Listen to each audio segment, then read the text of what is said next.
Dunia semakin VUCA. Pasti setuju sahabat semua dengan istilah VUCA ini yang arti sederhananya volatility, uncertainty, complexity, dan ambiguity. Volatility adalah gejolak kehidupan yang sangat ekstrim. Uncertainty adalah ketidakpastian. Complexity adalah kerumitan yang parah, dan ambiguitas adalah punya banyak maksud, punya banyak arti. Tidak ada kejelasan. VUCA terjadi karena bermacam disrupsi atau kondisi di mana terjadi inovasi yang menyebabkan perubahan besar-besaran secara ekstrim ke dalam sistem yang baru. Kata disrupsi pada model bisnis baru misalnya, baru sah jika memenuhi juga unsur less government involvement atau berkurangnya campur tangan pemerintah dan regulator. Sistem baru yang lebih ringkas, mudah, dan murah. VUCA di dunia saat ini terdisrupsi model bisnis yang terparah adalah karena perang militer, perang cuaca, perang informasi, perang dagang, dan banyak lagi yang terjadi di dunia sekarang atas nama negara, atas nama wilayah, atas nama ideologi, dan berbagai alasan lainnya yang menyebabkan manusia menjadi serigala bagi sesama manusia. Kita detailkan lagi penyebab VUCA, biological warfare, yaitu perang biologi virus Wuhan misalnya, perang obat-obatan big farmasi dunia, perang militer di Ukraina, dan beberapa negara di Timur Tengah, perang pangan, efek terganggunya jalur pangan dan perubahan iklim karena perang cuaca.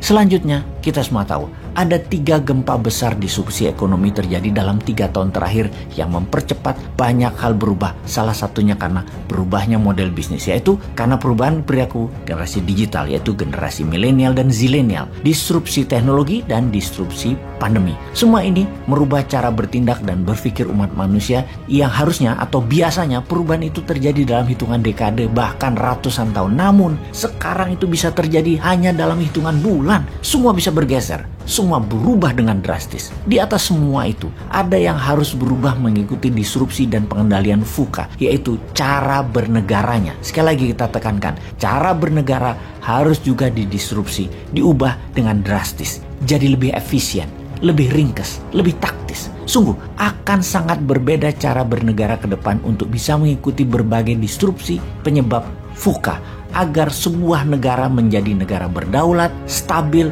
progres, dan sejahtera. Kita melihat ke dalam sekarang, masih cocokkah cara bernegara Indonesia selama ini? Kita tahu ada banyak cara bernegara dan kita pastikan cara bernegara tidak harus merubah pondasi negara yaitu Pancasila dan Undang-Undang 45. Namun cara atau how to-nya kita bisa ubah. Cara untuk membuat Indonesia menjadi negara kaya, makmur, kuat, berdaulat, sehat, pintar, dan bahagia warganya. Kita bisa, yaitu dengan mengubah 100% cara yang dilakukan oleh negara saat ini dalam sistem ekonominya. Itu yang kita fokuskan di awalnya, karena sungguh kesejahteraan adalah kunci kesehatan, kemakmuran adalah kunci pertahanan dan keamanan, kekayaan adalah kunci majunya kesadaran spiritual, majunya budaya, majunya sosial, dan kedaulatan sebuah negara tentunya. Bagaimana untuk membuat ekonomi Indonesia makmur, sejahtera, gemah limpah, loh jinawi, ijo royo-royo, tentrem kertora harjo. Oh maaf pakai bahasa Jawa. Artinya makmur, sehat, aman, subur, damai. Bener deh, rasanya sulit untuk masyarakat hidup menjalankan ibadah spiritual, mencari kebahagiaan kalau perut lapar, berpenyakit, hartanya dijajah, dan menjalankan kehidupan sehari-hari, barang-barang serta jasanya bergantung dari negara dan bangsa lain. Karena itu, kita harus mempelajari banyak hal di dunia luar sana sebagai pengetahuan atas apa yang terjadi di berbagai wilayah dan apa yang terjadi di tanah air karena pengaruh di luar sana.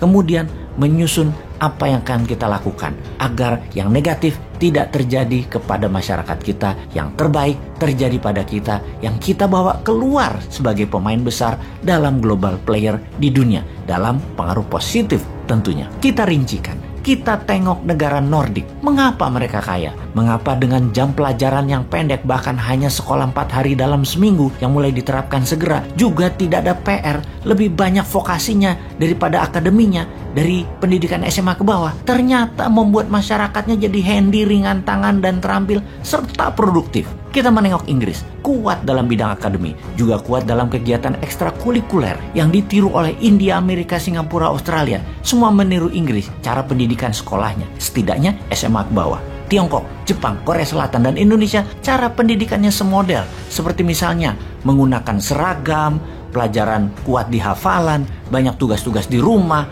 panjang jam pelajaran sekolahnya. Dan menurut saya pribadi, Indonesia lebih pas bergaya seperti negara-negara Nordik pendidikannya. Karena pada dasarnya, tangan rakyat Indonesia tuh terampil, budayanya kreatif, dan orangnya tipenya outdoor. Kita lanjutkan cara bernegaranya dengan melihat negara lain. Dan kita ambil yang terbaiknya untuk kita tiru dan kita kembangkan sesuai dengan budaya dan sosial masyarakat Indonesia. Maka kita mendaftar mana yang terbaik untuk kita adopsi. Misalnya, pertanian terefisien adalah apa yang dipraktekkan Israel dan Tiongkok di Inner Mongolia. Perkebunan terbaik meniru gaya Perancis, Spanyol, dan Amerika. Perikanan, kelautan, Jepang, dan negara Nordik patut ditiru.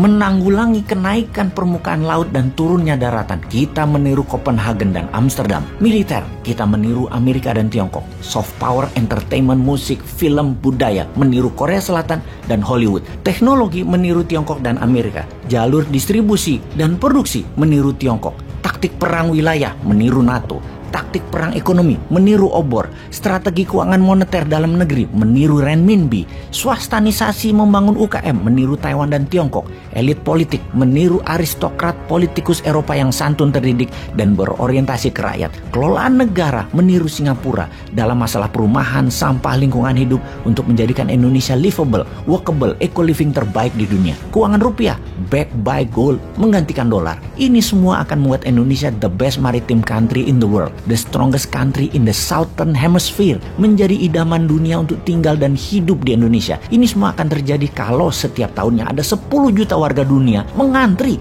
ingin menjadi warga negara Indonesia. Kalau warga Eropa dan Amerika ingin pindah ke Indonesia. Kalau orang kaya Tiongkok ingin hidup di Indonesia. Kalau orang pinter India ingin hidup di Indonesia. Kalau orang alim ulama dunia ingin hidup di Indonesia. Kalau orang terbaik di dunia ingin hidup di Indonesia. Itulah cita-cita Indonesia ke depan yang pasti terjadi. Ngomong-ngomong, siapa yang akan menjadikan impian ini menjadi kenyataan? Old mind atau new mind ya? Silahkan dipikir-pikir dan dipilih deh.